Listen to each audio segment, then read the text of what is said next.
السلام علیکم ورحمۃ اللہ وبرکاتہ۔ مجھے ایک صاحب کا فون آیا، کہنے لگے کہ جیولری ڈیزائننگ سیکھنا چاہتا ہوں۔ میں نے پوچھا کون سی جیولری ڈیزائننگ، کیڈ یا مینول؟ کہنے لگے کہ نہیں، وہ چاندی میں جسے کچھ جوڑنا اور بنانا سکھاتے ہیں۔ گویا ہمارے ہاں جیولری ڈیزائننگ کا کانسیپٹ بھی ابھی کلیئر نہیں۔ اگر کچھ لوگ سمجھتے بھی ہیں تو وہ کسی بنی ہوئی چیز کو امینڈ کر کے اپنا ڈیزائن بنا کے پیش کر دیتے ہیں اور کہتے ہیں ہمارا نیا ڈیزائن آ گیا۔ حالانکہ جیولری ڈیزائننگ ایک مکمل سبجیکٹ ہے اور اس سے مراد کسی ایسی نئی چیز کی تخلیق ہے جس کا پہلے سے وجود نہ ہو۔ جیولری ڈیزائننگ کی ابتدا اس آئیڈیا یا خیال سے ہوتی ہے جو کسی چیز کو دیکھ کر آپ کنسیو کر لیتے ہیں۔ مثلا آپ نے کوئی درخت دیکھا تو اس کے پھول یا پتے کو کسی بھی جیولری کے پیس میں ڈھالنے کا خیال آپ کے ذہن میں آ جاتا ہے۔ دوسرا مرحلہ اس آئیڈیا پر عمل درآمد کرنے کے لیے میٹیریل کا استعمال ہے، جس کے لیے جیولری ڈیزائنر کو جیولری میکنگ میں استعمال ہونے والے سارے میٹیریلز کا علم ہونا ضروری ہے۔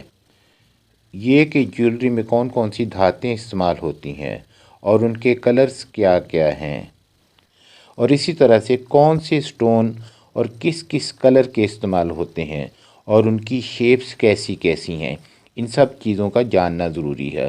اور اس کے علاوہ کون کون سے کلر کا مینا استعمال ہوتا ہے یا اور جو بھی میٹیریلز استعمال ہوتے ہیں۔ اس کے علاوہ جیولری ڈیزائنر کے لیے یہ معلومات بھی ضروری ہیں کہ جیولری بنانے کے لیے کون سے اضافی پارٹس بنانے کی ضرورت پڑتی ہے۔ مثلا لاکس، کلیسپ، ایئر پوسٹ اور ہکس وغیرہ یہ سب ضروری پارٹس ہیں جو جیولری میں استعمال ہوتے ہیں۔ اور ایک جیولری ڈیزائنر کے لیے اس بات کا علم بھی ضروری ہے کہ جب جیولری کے مختلف پارٹس کو اسمبل کیا جاتا ہے تو اس کے لیے کون کون سے طریقے استعمال کیے جاتے ہیں، اور اگر جیولری کے ڈیزائن میں کسی حصہ میں نگینے بھی آتے ہوں تو انہیں دھات میں کس کس طرح سے فکس کیا جا سکتا ہے۔ اور جیولری ڈیزائنر کے لیے یہ بات بھی بہت اہمیت کی حامل ہے کہ ڈیزائن کی نوعیت کے اعتبار سے جیولری کی خوبصورتی میں اضافے کے لیے فنیشنگ کی کون کون سی ٹیکنیکس اپلائی کی جا سکتی ہیں۔ جی ہاں، ایک جیولری ڈیزائنر کو ان دکھائی گئی سلائیڈز کے بارے میں علم ہونا بہت ضروری ہے، کیونکہ کاغذ کا وہ ٹکڑا جس پر جیولری ڈیزائن کی گئی ایک گریٹ کمیونیکیشن ٹول بھی ہوتا ہے، جو مینوفیکچرر کو تفصیل سے یہ بتاتا ہے کہ ڈیزائنر اس جیولری کے پیس کو کس شکل میں، کس سائز میں، کس میٹیریل میں اور کس فنیشنگ میں دیکھنا چاہتا ہے۔ اور ایک جیولری مینوفیکچرر کو بھی اس ڈیزائن کے کاغذ کو پڑھنا سیکھنا چاہیے۔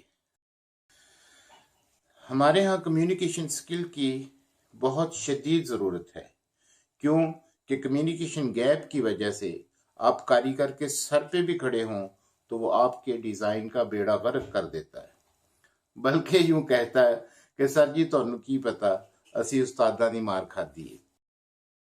جبکہ اس کی ہنرمندی پر بھی شک نہیں کیا جا سکتا، ہو سکتا وہ بہترین کاریگر ہو، لیکن کمیونیکیشن گیپ کی وجہ سے وہ آپ کی چیز کو ویسے نہیں بنا سکا جیسے آپ چاہتے تھے۔ جی ہاں، کاغذ پر اپنے تخیل کو اتارنے کے لیے پہلا سٹیپ 2D ڈرائنگ کی پریکٹس ہے۔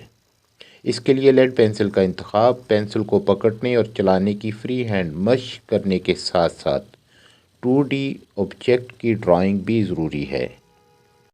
اور ایک جیولری ڈیزائنر کے لیے یہ بھی ضروری ہے کہ وہ پرسپیکٹیو پروجیکشن کے علاوہ آئسومیٹرک ویو ڈرا کرنا بھی سیکھے، کیونکہ اسے اپنے ڈیزائن کو کاغذ پر ٹیکنیکلی یوں ایلیبوریٹ کرنا ہے کہ مینوفیکچرر کو اس کے ڈیزائن کے سارے حصے بالکل کلیئر نظر آئیں اور وہ ڈیزائنر کے تخیل کے مطابق جیولری کے اس پیس کو ویسا ہی بنا پائے جیسا وہ چاہتا ہے۔